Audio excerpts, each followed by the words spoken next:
audio sound okay? Obviously, like we don't even check. Is this PA big enough? Are we good? Okay. Couple more watts.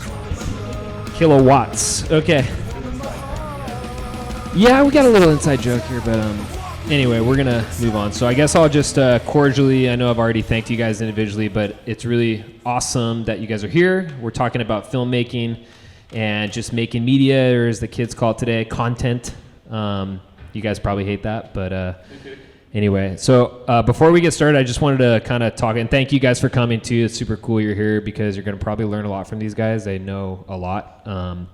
But yeah, so the reason that we're here is this guy, Greg Browning. I don't know if you guys, I know maybe some of you guys know who Greg is, but Greg is a surfer that is from Hermosa Beach and maybe a little bit of Torrance, but he was an amazing pro surfer kind of in the mid to late 90s. It went on to be an amazing dude, and he kind of was able to leverage his surfing into being a filmer and an editor. And he worked with John DeTemple here for a long time and put out a lot of really awesome videos. And he invented this thing called the Drive-Through series. It's a surf video series. You guys, some of you might have heard of it, but he really left an awesome mark on the whole surf media landscape by doing that. And so after we were talking to Greg, he kind of like threw out this idea, like, is there a way that we can maybe motivate some young people to kind of like follow their passion and somehow be able to, film what they love doing, whether it's surfing or skating or snowboarding or anything really, but something they're fired up about, and turn that into like a job maybe, or a career. So that's kind of the genesis of how we started this whole thing. And that's why we're here. So without further ado, I think I'd like to introduce you guys. I'll let you have this one, John. Just maybe here's a good icebreaker. It'll be just what your name is, how long you've been like working in this type of an industry, and maybe just say the most memorable thing that you've ever filmed, or in your case, maybe that you've worked on. Whatever you want. Here you go. All right. I'm John DeTemple.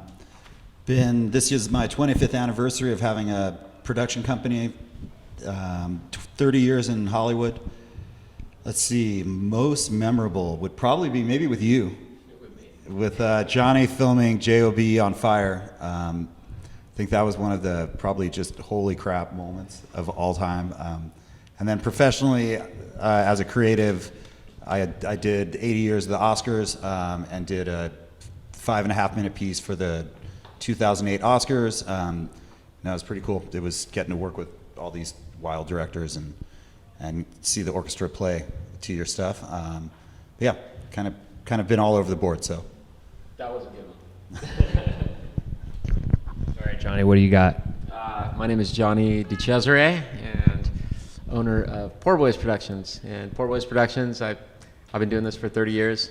30 years ago, I was like mad about a film that we were trying to be in as like a skier, professional skier, and I was like, dang it, we didn't get enough time, it didn't work out, we worked so hard, we're not even in it. And I was like, I'm just gonna make my own films. So 30 years ago, this year, 30 years, he reminded me that I started a production company, and I'm still going somehow. And I've been having a lot of fun. I think I don't know if I have a favorite memory. I mean, I have so many. That was a really good one. I mean, Jamie O'Brien on fire is pretty hard to beat. Let's see. I don't know. I think most recently I had something that happened that was really cool. I got offered a job to film Jennifer Lopez in a body armor commercial. And they said, you have to be a water cinematographer. And I was like, yeah, I've got it. I can do that. No worries. We're good. What time do I have to be there? And they were like, okay, come out for the scout. And then I went out, and there was 50 people there, and we were all scouting. And I was like, wait, this is next weekend? And I was like, I don't even have a water housing. How am I going to do this? And I was just like, yeah, I got it. Yeah, we'll see you then. Yeah, perfect. It was like the most impossible shot ever to do. So I called Greg Browning, and Greg came, and I convinced him to be my assistant. And I held the camera, he made the shot happen, and it was the most fun I've had in forever. God, how many stories like that could you tell about Greg? I swear to God, every single person has like at least one. I mean, I know you worked very close. You probably have 10 of them, but God, that's amazing. It's just like, yeah, well, I just called Greg. And it was like, oh, of course I'll drop everything and make it work for you, you know? But that's amazing. And that's exactly what he did. He dropped Yeah. everything, made it work, and came out. Yeah. I forgot my wetsuit. Yeah, wow. It was like You're 50 good. degree water. It's all good. He's like, oh, just stop at the Rip Curl store. We'll get one on the way. Yeah, just like, He just fixed everything. yeah, so good. That's funny. You went from skiing to then being a water photographer. So it's all forms of water, Yeah. frozen, liquid, no worries.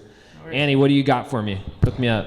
All right, what's up? My name is Annie Graziano. I've been doing video like super professionally for 3 years, but it's been, I think, 12 since I picked up a camera and started making videos in high school. I think probably 2 shoots come to mind that were like my favorites. They're both with John. This John in the striped shirt right here, he's my boss. He's made a lot of my professional career happen, so big shout out to him. And so the first one was a freestyle moto shoot that John brought me on with this other director, Jay Schweitzer. And that was definitely earlier in my professional career, before I was super comfortable on the red cameras that we were shooting on. Like, it's one of those I knew enough, but I like to double check with him, like, okay, these settings right, like what's the plan? And at this shoot, we were all stationed. It was me, John, and the director, Jay, was also filming, and I think there might have been one other shooter there too. And we were stationed in this massive field way far apart from each other. And Jay was driving his 4-wheel drive truck like a crazy person through the hills, and he'd just drop you off and be like, all right, that's your spot way down there. Watch out for rattlesnakes. See you in 6 hours. And he would go drive and drop the next person off. So shooting that, I'd never seen moto before. Like, I never grew up watching it or anything. And then all of a sudden, my first exposure to it was these guys backflipping 250 feet. So shooting that for one of my first times really shooting a red on my own, and for my first time shooting moto, was incredible. And it was definitely a trial by fire, but I look back on it super fondly now, and I miss it. I would go back in a heartbeat. And the second one would be, again with John, doing the live coverage for Beach Life Festival. We had one year when it was me, him, and a few other filmers would shoot throughout the day. I was stuck in a trailer back behind the main stage, editing as everything's coming in and putting out 2 edits a day, like pretty much in real time. And that was just super fun to be a part of the whole thing. It was super hectic, and like challenging, but in the best way. And it was super fun to, I don't know, just have that challenge and make something awesome. That's pretty epic.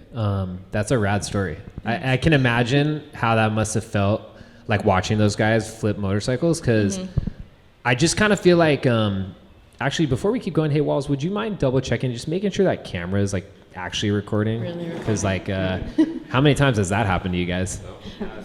Once or twice. A couple times. It looks good. We're out in focus or whatever, probably. Right. It's auto, but who knows? I feel like we're going to have some pretty interesting things to say, so I would be pretty bummed if it wasn't recording. But what I was thinking when you're talking about those guys flipping motorcycles is, I remember like I was an intern for Fuel TV for like a year at some point, and I got to watch like the 22-foot super pipe like in person. And when you're watching like that moto stuff and a lot of other things, they're always changing angles, and you kind of lose that like depth perspective of just how ridiculous what they're doing is. And the same thing is when you're sitting at the bottom of a half pipe and you're watching these guys air 18 foot out of a 22-foot half pipe and they're 40 plus feet off the ground, you're just like, what am I watching? So I can imagine how you're just like trying to work a camera and then also be like, what the hell is happening? Oh yeah, it was wild. We had it was for this moto movie that John and I both worked on. John did all the titles and graphics and intro sequence, and it was super rad. It was for this guy named Colby Raha, and the 250-foot backflip was the main like big stunt we were there to film.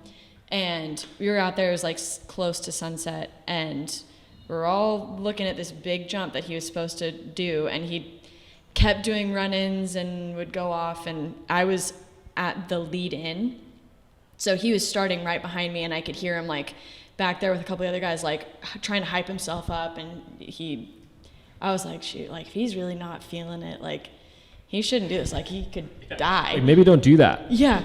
And then he was supposed to give us all, like all the filmers, a warning, like put his hand up or something when he's like, okay, I am sending it this time. Because he'd done probably 15 like false starts where he'd peel off. And then one of them, he just went, and that was the one. And he flipped it, and we all happened to be recording that time, which was very lucky because there was no signal or anything. But it ended up being like the most incredible shot, and everyone was like screaming, which was awesome because I was at the lead-in, so I couldn't see the landing. So he just goes and he just disappears, and I'm like holding my breath, like, oh my gosh, like, okay, I'm like waiting for someone on the hill to react because they can see it and I can't. And then everyone starts screaming and cheering. It was like the coolest moment to like be able to be a part of something like that. I do not know if I could like keep my shit together for, we bleep that, but that's crazy. Anyway, thanks. Ryan, last but definitely not least. Yeah, Ryan. Yeah. Tell us. How's it going? I'm Ryan Lee. I've been filming skateboarding for 10 years. I work for Converse Skateboarding and Spitfire Wheels mainly. I grew up in Hermosa Beach, just shooting my friends. Mason Silva, Louis Lopez, if you ever heard of them. They're from Manhattan Beach area. I don't know. What are we doing? Like the most exciting thing? Just like something that like really stands out to you that you like filmed. Like that's something that you film a lot of stuff, right? I'm sure there's like one or a couple, just something that's just like, you know what, that was crazy or whatever. I don't know. It's too many to count, huh? I mean, just skateboarding in general is crazy, but I guess the Mason's Skate of the Year like rollout, he just skated like the most insane stuff all year around South Bay 2020. If you haven't seen it, look it up because it's pretty heavy. But other than that, I did an Apple shoot for an iPhone commercial, and I guess that's pretty much the most memorable thing I've done. That's epic, dude. Yeah. I mean, before we keep going, I mean, I think I want to just make sure that people put some respect on that. Like, that's to watch, like, from the outside, like you and Mason doing that and, like, really, like, representing all of us in the South Bay, like, against the world of skateboarding. Like, that was a lot of pride that we felt for what you guys were doing. And, like, I remember they were throwing out, like, Filmer of the Year at that time, like, Fody as opposed to Sodi. I don't know if did they ever call anybody else the Fody, or were you, like, kind of the first guy that they were like, Ryan Lee's the Fody, dude? Yeah, I was the first one. That was pretty sick. But they've made it a yearly thing since, so that was pretty nice of them. I mean, it's cool to be humble, but I got to do my job and make sure these people, like, understand. I know you're humble, and that's rad. Thank you. We all, and it's good to be humble, but, like I said, we got to put some respect on that because what you guys were able to accomplish is super rad, especially doing it so much of it here and coming from here. That's pretty special. Yeah, try and put on for our local scene, I guess. Hell yeah, dude. It's weird to talk about yourself. I know. I'm trying to drag it out of you. No, thank you. Another thing that was cool that Ryan and this other kid, Andrew Freeman, did is were you guys in high school when you guys did this? Yeah, I was like 15, They 16. they put a skate video together when they were 15, 16 years old. And they had a crew of skaters, and the two of them were filming it and editing it, and they premiered it at the theater. And to this day, or before that, I've never seen the place more full than it was. And so that speaks to the power that they had with those images and that video. Like, it was pretty special to see all your homies, everybody in the skate scene come out and support you guys. It shows the power of what you guys did, your creativity. So pat yourself on the back for that one. Thank you, man.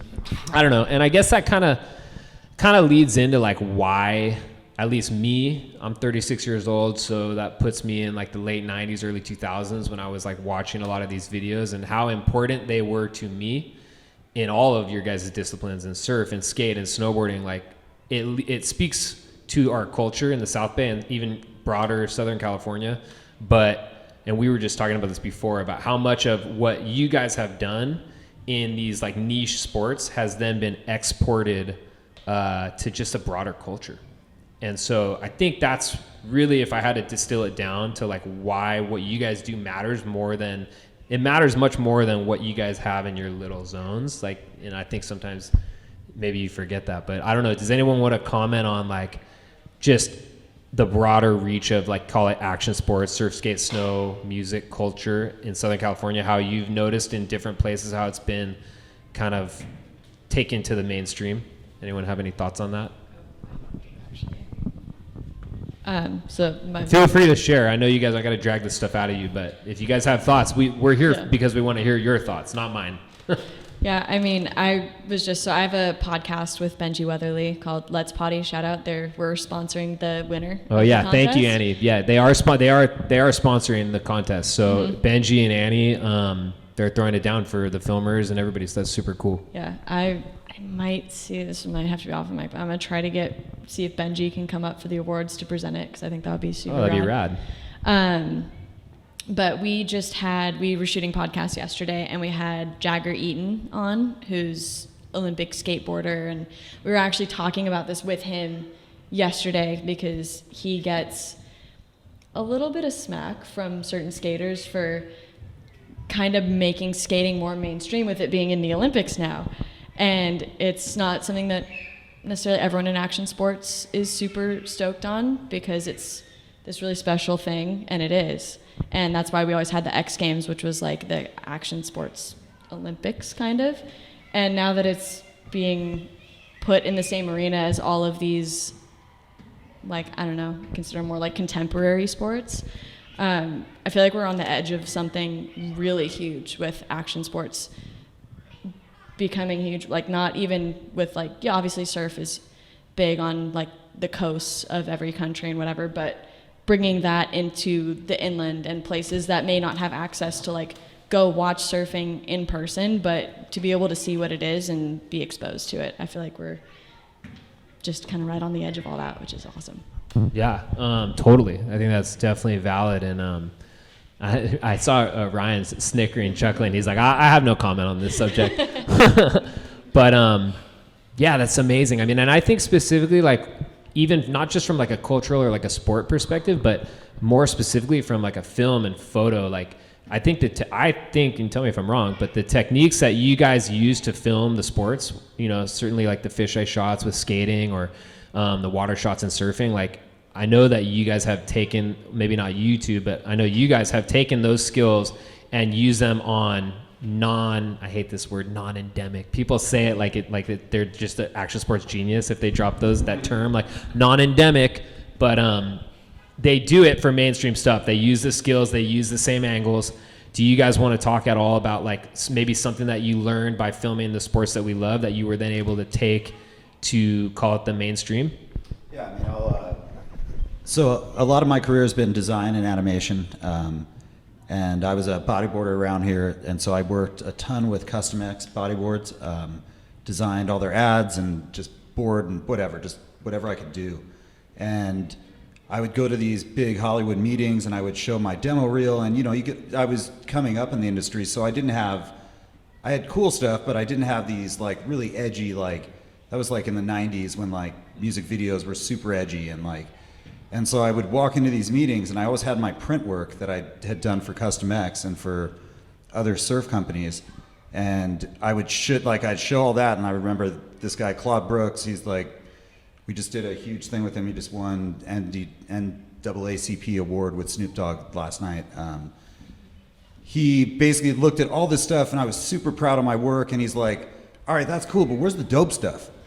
And I'm like, holy shit, like, that was the dope stuff. And then I like had my portfolio next to me of my print artwork. And I showed my print work, and I got the account. And it was just because, and it was all surf, all skate.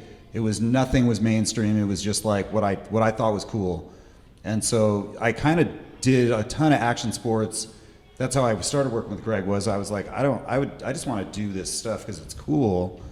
And I'll give you a better rate just so I can be in the game. And there's so much energy, and the joke is that the mainstream world looks at, if you did something like this, like, you got an Apple commercial. Like, who are you? Like, you know what I mean? Like, you're not some like guy that like, you just crushed it. And like, the respect that real Hollywood has for people that come from action sports and from the street vibe is really high. And the reality is they know that there was tons of passion because there's no money. Like, it's painfully a passion project. And so something like this, having you guys be involved in like looking at it, like I found Annie from filming Parker, surfing, and I saw these edits and was like, who is this person? Like, I have all these commercial things. I need help, just somebody helping just around the office. and I was working with Greg all the time, and so she came along, and like now she's main camera on all our shoots, and 3 years later, and I mean, so there's a real path to it, and the action sports stuff really is a cool like backbone that I feel like there's mad respect in the industry from it. So it's not like you're a little different than the film school kid, like you're like, because you're in the game, you're dealing with like elements in life that is a lot harder to kind of deal with than when you're doing like you got a DP and an editor and you're kind of just everything. And that's what Greg brought to the table, right? Like just the super stoke of like, I just love to show surfing because that's what I like to do, and I'm just filming my buddies. And meanwhile I was a pro surfer, but Taylor had to leave, so Greg grabbed the camera for half the day and then handed it to somebody else, and he got his waves too. But like, not everybody can be a pro surfer for the rest of their life, and like, so it's like you find a way to stay in the game, and it's a crazy ticket. Like, trust me, like, it's backstage everywhere. Dude, I mean, just so well said. Like, that was exactly what I mean, you just distilled it down. So I think that I had like a thought about it, and then you just crushed it. So very much well said. Another theme that I kind of have picked up on with a couple of you guys, maybe all you guys, and it's another dumb trendy thing people say, but it's fake it till you make it. I know you guys have all faked it, and I think you guys have all made it. So maybe, Johnny, let's hear from you. Give me a fake it till you make it story.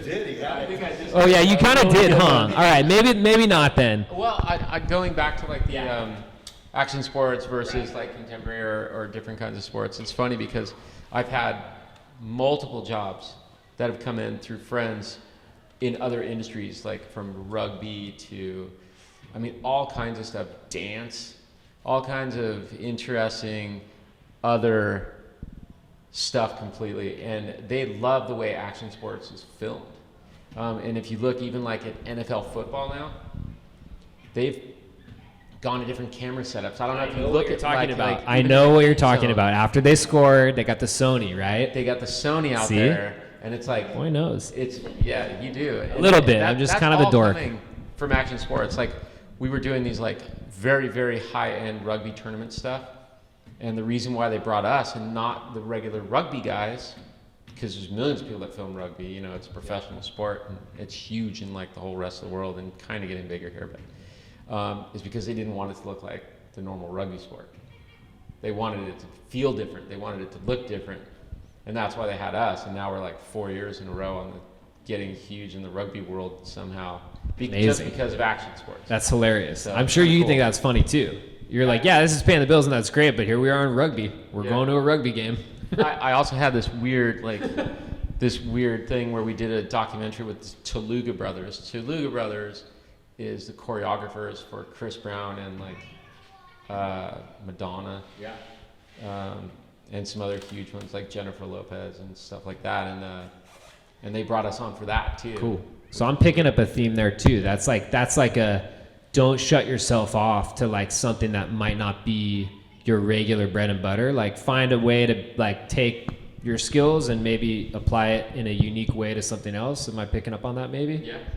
Okay. So I'm just the industry in general likes the way that action sports is done. yeah. I The mean, way I it's filmed. definitely like it, but I'm not a decider, so I'm just a consumer. I just watch. But yeah, I just kind of trying to distill down on some themes I think that are valuable for someone that's maybe just getting into this. And so picking up on like that fake it till you make it thing, like just say yes, right? Like just be like, yes, I can do that, and find a way to do it, whether you ask Greg to help you or somebody else, but rely on your network maybe, I'd say also like the biggest thing is just keep making stuff. Like if you're like, oh, that would be a cool video idea, just go do it. It doesn't have to be for something. Like, even if it just goes like on your Instagram, awesome, whatever. Like, before I started like actually working for John, and I just kind of knew him, I would send him like every stupid video that I was gonna post on my Instagram. I'm like, hey, what do you think about this? And he'd send me a paragraph text of notes. So it was like, hey, this looks really great. Try doing these 6 things, or think about this for your next one. I'm like, great, awesome. And eventually, like, if you just keep making stuff, something is gonna stand out to someone, and then they'll reach out, and then that's how it all starts.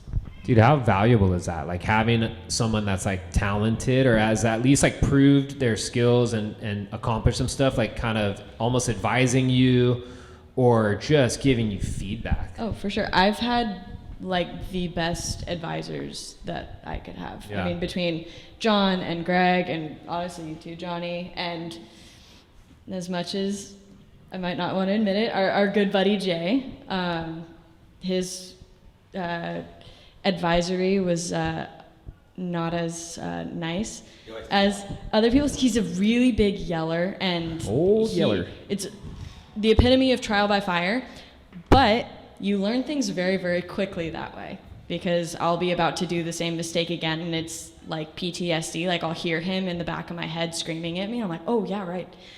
Don't do that. Nice. Ryan, who did you, like when you were first coming up, like who did you kind of like look to for support or anything, or did you have anybody that was kind of like in your corner, you know? Yeah, like we talked about, my friend Andrew Freeman, went to high school with him. He was the skate filmer around here for years, and he slowly just kind of weaned off it and just wanted to live a normal college life and just hang out and stuff. But yeah, like I talked to him. He let me work on his video with him and all that. It took like 2 years to film it, and that he was basically my teacher. He was the same age as me, just knew a little bit more, you know. So I guess just keep shooting, keep trying stuff out. That's what I would have to say. YouTube. Yeah, just post on YouTube. That's all we had back then. No, It's just Instagram. crazy that like, I mean, because you just said he's your age. So like, how did he know all that stuff? You guys were young. Yeah, we were young. He just started when he was like 10 years old. I started when I was 14, which doesn't seem like that much of an age gap, but back then it was 4 years. It was a lot. Yeah, We're just totally. kids. But I don't know. Fake it till you make it. It really is just like go and try and shoot stuff. Figure it out later, edit it later. That's what I think. Nice. Yeah. In the skate world, it's just like you don't want to put out too much. Okay. It's kind of the opposite of what you guys are saying. Yeah.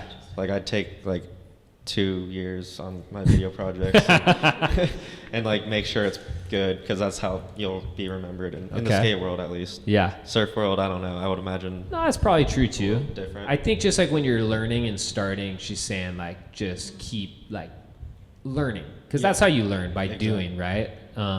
But yeah, once you start to try to get established, I think quality is important, right? That's what you're saying. Totally. Yeah, I mean, just shoot every day that you can, really. Yeah, it's pretty sick. I think just again, and I'm not an expert, but looking from the outside, like watching Ryan, like this dude has, I don't know if it's single-handedly, but maybe single-handedly like changed the game of work ethic in skateboarding. He was just telling me before we started, he's like, yeah, we found this new spot, but we had to be there at 6 a.m. to skate it. And it's like, that didn't happen back in the day. Like skaters were not getting up at 6 a.m. to hit a ledge, like, but now like you guys are on another level of work ethic. Maybe talk a little bit about that. And I mean, you don't have to talk yourself up or anything, but I don't know. You guys work hard. Yeah, just a matter of getting stuff done. It's just, if there's cars starting at 7 a.m., you get there at 6 a.m. I don't know. But I don't know. That's a tough one. Like, Yeah. It's something that we do, and we just don't think about it. But if you're on a video deadline, then you just have to do it. Yeah, and that comes from passion. Yeah. Because like you guys, like that's your goal. Is like you got deadlines, you got goals you want to do, and if it requires being up before the sun to go hit a spot, like you're getting up. Yeah. That's rad, dude. What was I gonna ask? I had another question. Oh, you know what? Maybe you guys could talk about. I mean, I know you guys are like really next level professional, so the equipment that you guys shoot on, this stuff's not cheap. Maybe like a bit of an obstacle for like an up and coming filmer. I don't know. It's funny that you say that, because I was thinking about this today, which is weird. Not because of this panel, but just because I was thinking about it. But there's a saying. It's like, if you didn't pull the trigger, you didn't get the shot, right?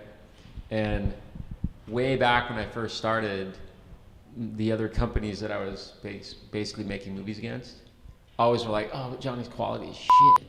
Like, it's bad." Sorry, you gotta bleep that. Yeah. They were like, "Oh," but the athletes that I work with were like, "Yeah, but he always got the shot."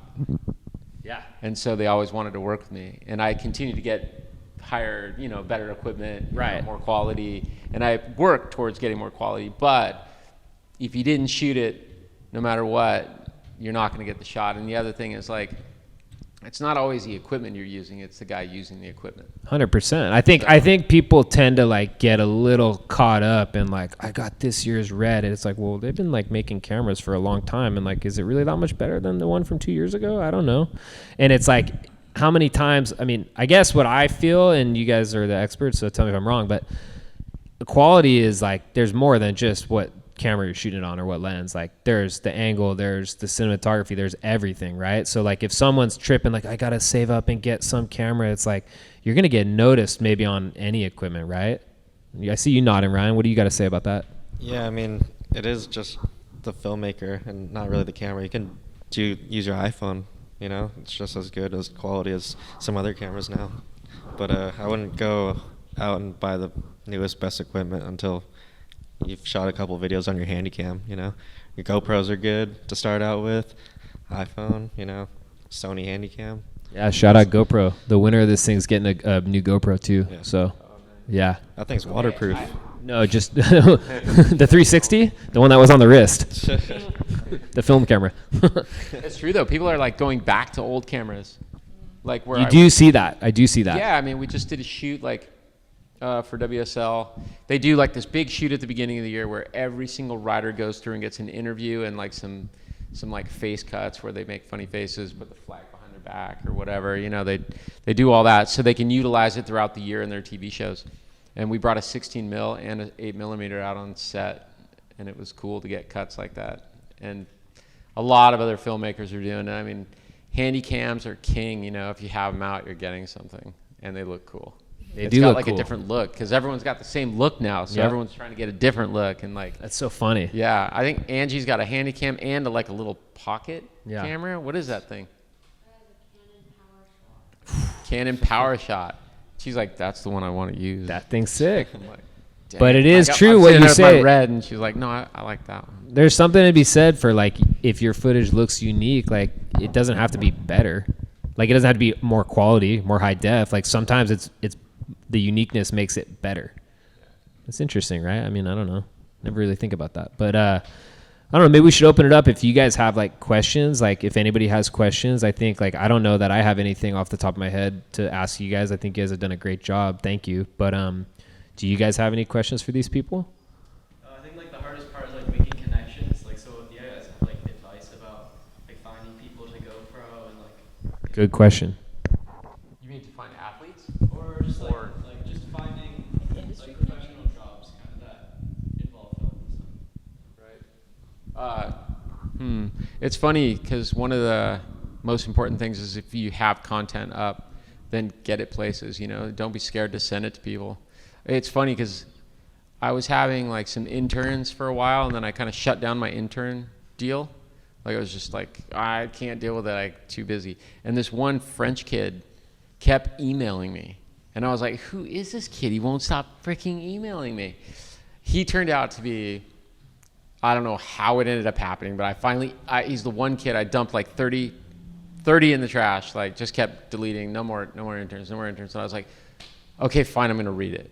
And I read it, and he ended up being my intern for like 3 years, and he works for Red Bull and other really big companies right now. And it all came from Poor Boys. Like he came over, his name was Vincent, and he told me he spoke English. He didn't speak English. Faked it till he made it. He faded it. He's like, yeah, I have a place to stay. Didn't have a place to stay. Came over from France. Kind of a legend. Didn't speak English. Had no car. We were like, but he had skills. And he got so good so fast. Huh? I mean, you know him.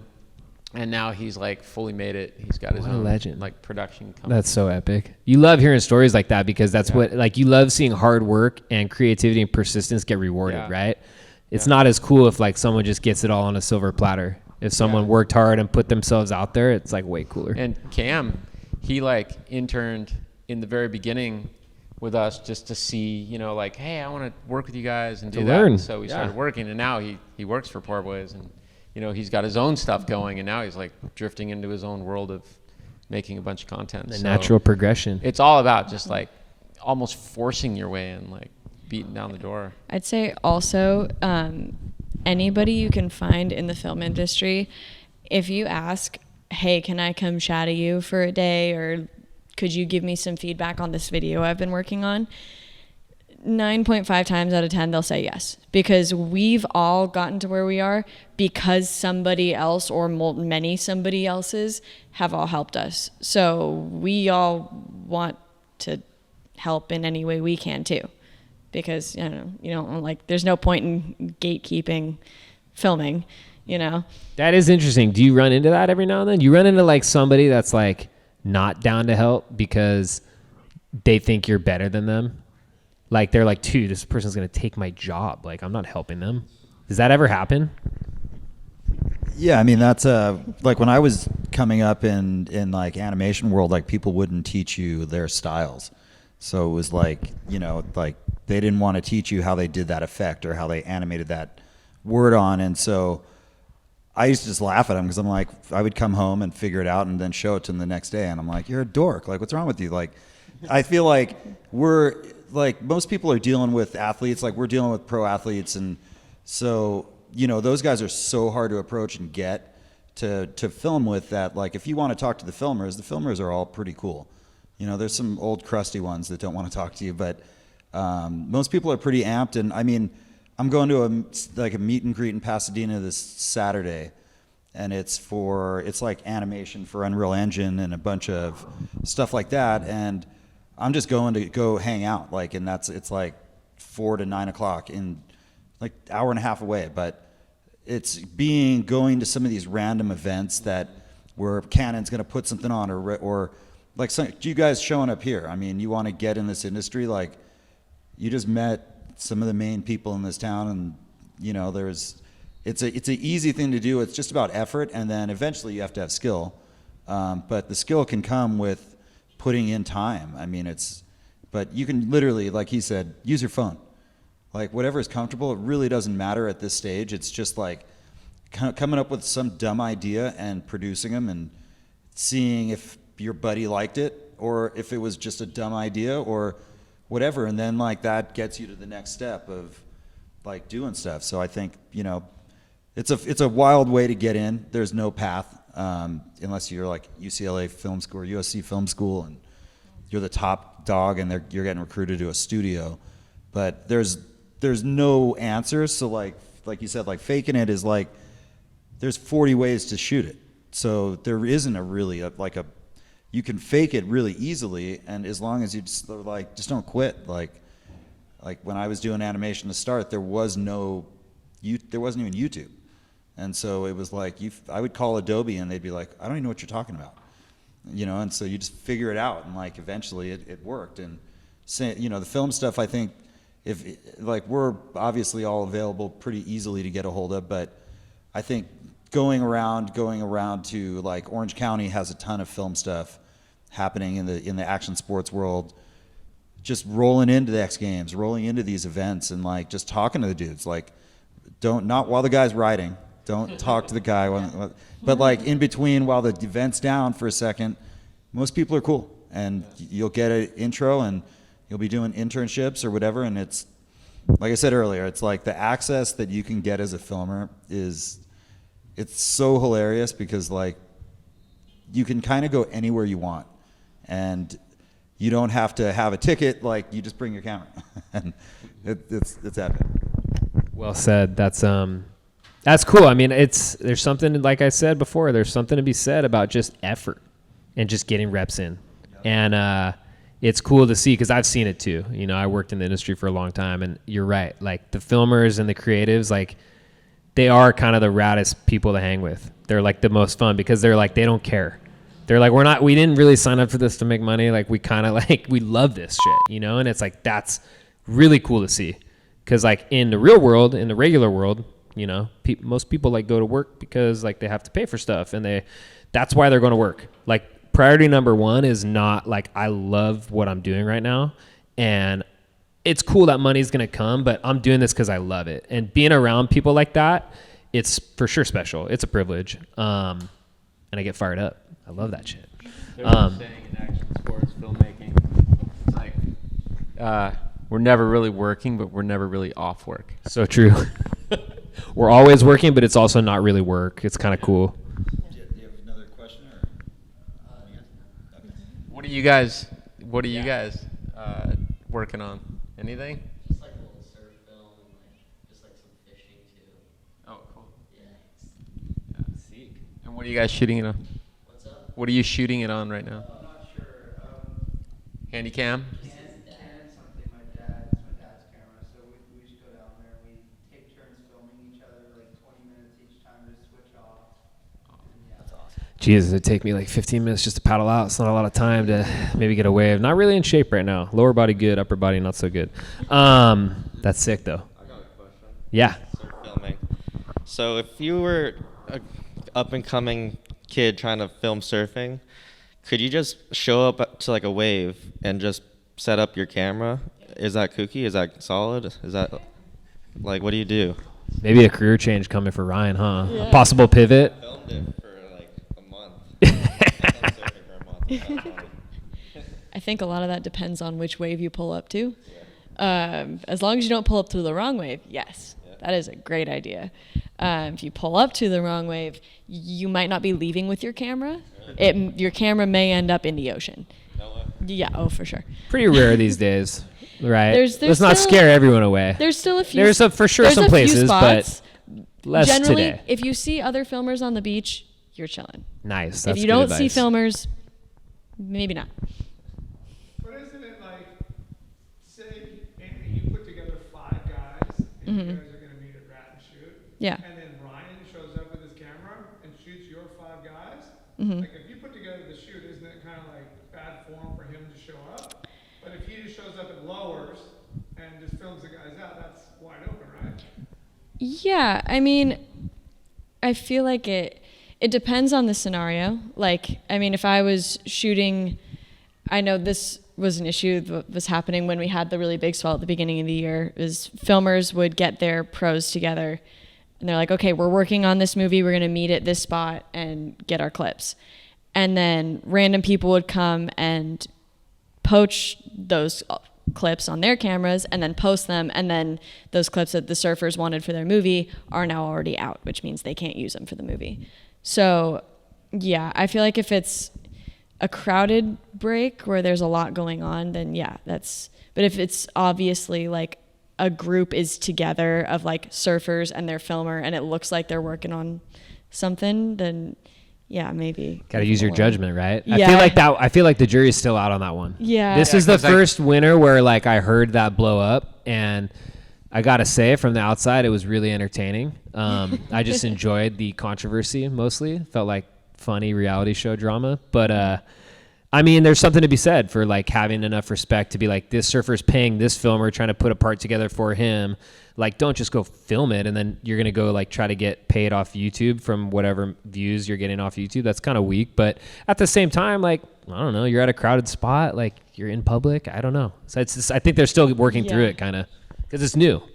Yeah, I mean, it's like in the snowboard world or the ski world, we'd go in the backcountry, you build a jump for 5 hours. Yeah. Like some dude on a snowmobile is not going to pull up and No. pull his camera out and like, shoot 5 A little guys deep in the tougher out world. there. Yeah, like it's not you're gonna at happen. Chad's Gap, and it's probably Yeah. not going down like that. Yeah, or at a skate park or like at a rail, you know, you're in the city and you've scouted, you've figured it out, you find it, you know, and then Sheckler's going to drop her, you know, your guy's going to drop in and some guy pulls up. It's not going to happen. You just tell them to beat it. It's pretty like Yeah. surfing's weird like that because you can. There's like this sick sandbar is working right now, right?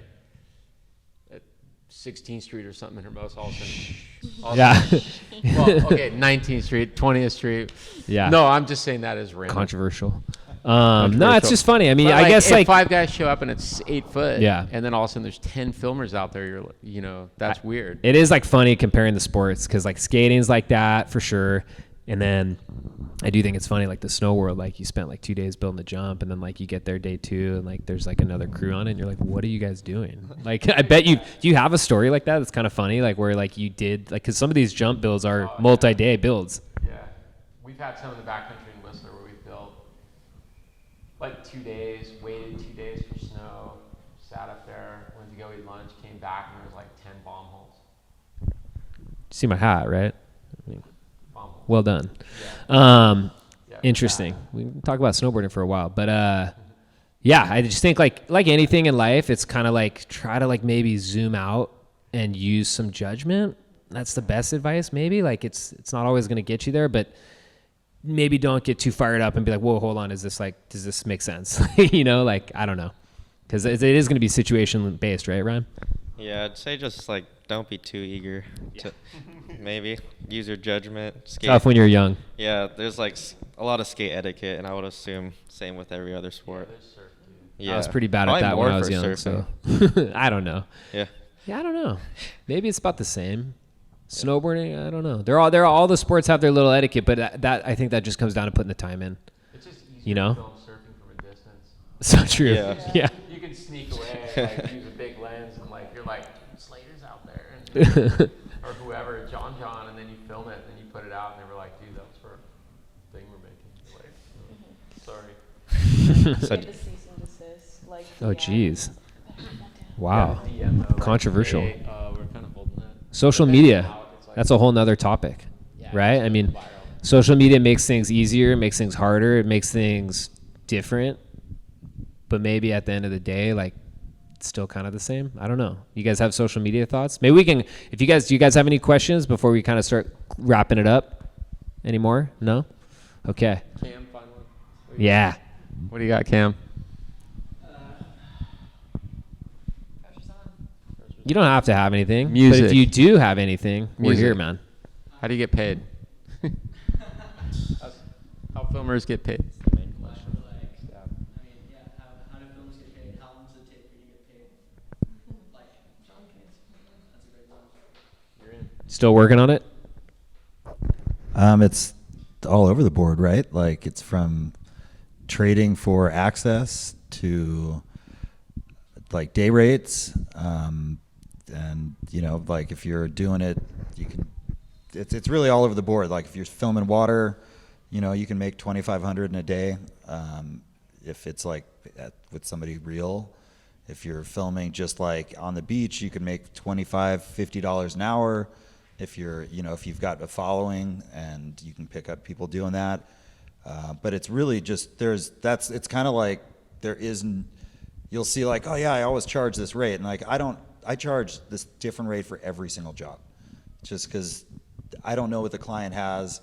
It's the same client, you can do this, get the same rate, but it's a really wide open world, I think. And the average once you're professionally doing it is minimum $500 usually, like, and up to $1,000, $1,500 if you have a Red or one of the higher end cameras. And then, like I said, you're adding water housing and stuff like that, and and they'll pay for travel, and if you're really lucky, and who knows? I mean, I don't know, like it's right. Yeah, I mean the best thing to do too is like ask people. Like you can ask friends and stuff that have been in the industry for a little while. Like, what do you think about this? And you're like, well, you never shot for them before, and do you know what you're doing there? You're like, kinda. All right, go a little lower. Work your way up. Yeah, there's obviously like a happy medium. You don't want to lose the job because you're charging too much, but you also don't want to devalue your skills and your investment of time and equipment. Yeah. So, and I think to get in is find the most that equilibrium. important. Yeah, It's like what I always tell people is like, it's not really the money you're making that day; it's the money you're making down the line, and like, you're investing in yourself. Get the job, no matter what it is. Like if you were to ask Greg, he says yes to everything. He literally says yes to everything. You're like, dude, I don't know if you probably shouldn't do that. He's like, oh, I already said yes. Because he always said, just keep getting the jobs. And that's really kind of a good thing, is to like make sure you're on stuff consistently, and then you'll start building, and then you'll be like, hey, I can actually charge, like Cam's got like a new Red now. It's like I'm gonna have to pay him more. So you just work your way up. that's epic. Yeah, and for you guys, just one of the key things to filmmaking, and I was told this from day one, finish your project. That is good advice. I bet it's easy to get distracted, or you work on it for so long that it's like it feels stale, or it feels just like this thing sucks, like I'm over it. But finish Finish your projects. That's good advice. Simple but effective. Yeah, Cam. How much free work did you have to like do to get to where, Starting point? I did kind of like the work to get in deal in the beginning. What's your company called? Poor boy. Okay, got it. Okay. Just I connecting the jinxed dots myself over for, here. like- Running the In numbers. the beginning, it was like I didn't make money. I kind of like passion project it for a couple years, you know. That's But what most how I people got do. in. That's what makes it kind of special but tough. Yeah. And then I went from there. And then I actually went back into the schooling world of it later because I wanted to be better. And then did some of the classes and got through it. But in the beginning, it was just like point and shoot. All passion. Why is that all weird looking? You know? I don't know. I had to figure What's it an out. F-stop? Yeah. Sounds cool. Johnny was a pro athlete as well. He was a pro. That helps, right? Yeah, he had an excuse for not knowing what it Yeah. was at that point. Yeah. That's cool. How filmers get paid. That's the new series from Stab, right? It's not how surfers get paid. Yeah, pretty much anybody who wants to get into film, you're going to be working for free for probably a few years before you really start making actual money. But it's worth it, and you honestly get a lot more really cool jobs if you're willing to work for free.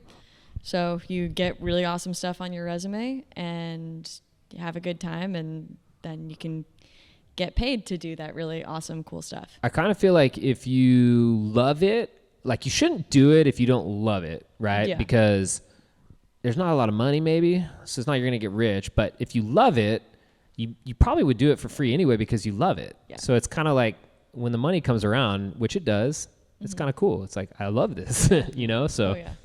If you don't love it, you're going to find out really fast. yeah, it might not make a whole lot of sense. Yeah. All right. Oh, yeah. Like if you get, you know, one of the things I always did was I always said if you're not good at something or you don't, you know, you're like, I don't really know how to do that. My theory was always have someone on your program that's like better than you at something. Like, and if That's like amazing life advice in general. Like literally be around people that are better than you at stuff all the time. yeah, Like be the worst runner, be the worst paddler, be the worst surfer. You know, it helps. You get better that way. it's really important to have someone that you Always know suck at that's something. better than you. I was always like, John is better than me at so many things. So I always have been friends with John ever since I met him on the beach. Well, it's kind of like two different personality types, honestly. Yeah, we met on the beach. But like that's how you get better at. So we laugh about it because it's funny. Like for me, for sure, because like, oh, I suck at that, but whatever. But like you do get better when you're around people. I mean, if I snowboard with a bunch of people that rip and I'm keeping up, like I'm winning, you know. But then other people are like embarrassed of they don't want to be around it, right? But like you don't grow if you're not feeling that like motivation, right? Yeah. But also, like, that was, like, he walked up to me and met me on the beach. Like, Annie has people walk up and offer her to, you know, like, hey, would you film my kid, or will you come and film with me? Like, there's weird opportunities that come from all this stuff, and it's just totally, like, I don't know, if you're into it, it's an awesome lifestyle, and it can open doors into, like, this stuff, or introduce you to a lot of people, in just different spaces, and who knows where life takes you. I mean, Yeah, this applies to like pretty much every industry too. Like this is not just film. Like whatever you want to do, Yeah. just I can't remember who I heard this from, but it's just be there. Yeah, show up. Yeah, we're Show up, whatever. say yes. We're like whoever you want to be, whatever you want to try to do, be there and figure out how to do it. Watch somebody do it. Like just be around it, and eventually, like through osmosis, like if you want to be a really good surfer, go to every friggin' surf contest, even if you're not competing. Just be there and watch, and eventually someone is gonna come up to you and be like, "Hey, I've seen you at like every single one of these contests. Who are you? Like, what is your deal? Why are you here?" There's an in. Let your passion guide you. Yeah. Yeah. I think that's maybe like a pretty good, unless you guys have anything else to say, I think we're just under an hour, so we could probably wrap it up, but one more, come on. What's the question? there's no questions. What are we're we just talking. Yeah. We're just chatting.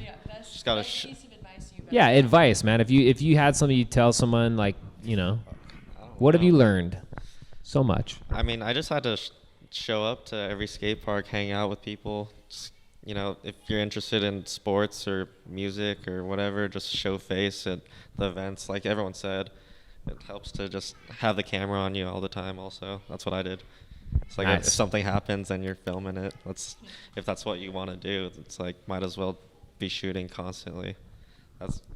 That's kind of funny, like that you should say that, because like that's what they always said about Greg, you know? Like, remember when he was doing that DC movie and he's filming and Bruce Irons flipped the truck? Like, he was filming it. He's riding in the back of this truck and Bruce Irons flipped the truck, and it's like, oh my God, Greg was filming. And it's like, just be the guy that's in the right spot at the right time, kind of, huh? That's like valuable. And then they had the footage of the truck flipping. It's pretty sick. But I don't know. I just think that was like a perfect way to summarize it, because that is what they always said about Greg. I remember when like what set him apart from a lot of other guys is he would always, and especially with the drive-through, because it was like he always knew when something funny was about to happen or when something compelling, and he would be rolling, right? Like, so that's a skill in itself to try to work on. But that's probably because Greg's such a people person. Like, he just had that feeling of like when something was going to happen. But it was I think if we were just looking at all of Greg's stuff, he has all these home videos that they just digitized, and he was filming from like 10 years old, and just goofy stuff like you two are taking turns filming. I mean, that's literally, and he brought that like fun and goofiness into surfing and into drive-through, and like those trips are nightmares, but they're so stupidly funny too. And the cameras are just rolling the whole time, and like the edit's painful, but it's awesome because you just get to see what it's really like to hang out with your buddies. And so I think I'm excited to see what you guys do, because that'll be fun. Just like cruising and surfing and fishing, and I mean, what else is there really? It's like Body Glove in a nutshell, kind of. all right, guys. Well, maybe we just clap it up a little bit for these guys, because they normally charge a little more for their time. Thank you guys for coming out and just being here for the next generation, because I think, like, just in summary, that's like a big part of what the South Bay Board Artists Club is about. Like, I think Doug Smith said that we're like a surf club, or we're a philanthropic organization that pretends to be a surf club. So it's awesome to have people like you guys associated with us, because that's like, when it comes down to it, like, it's all about mentorship and looking at the next generation and be like, dude, if I had that connection when I was that age, and that's sick that you guys are giving back. And that's what I try to do. That's what all of our board of directors tries to do. So thank you guys for coming. Yeah, no worries, dude. All right, guys, we'll see you. The contest is done, so get your clips in by March 31st, and we're going to decide the winner, and the awards will be April 26th, I think, Friday. I hope that date's right, April 26th, Friday. Thanks, guys.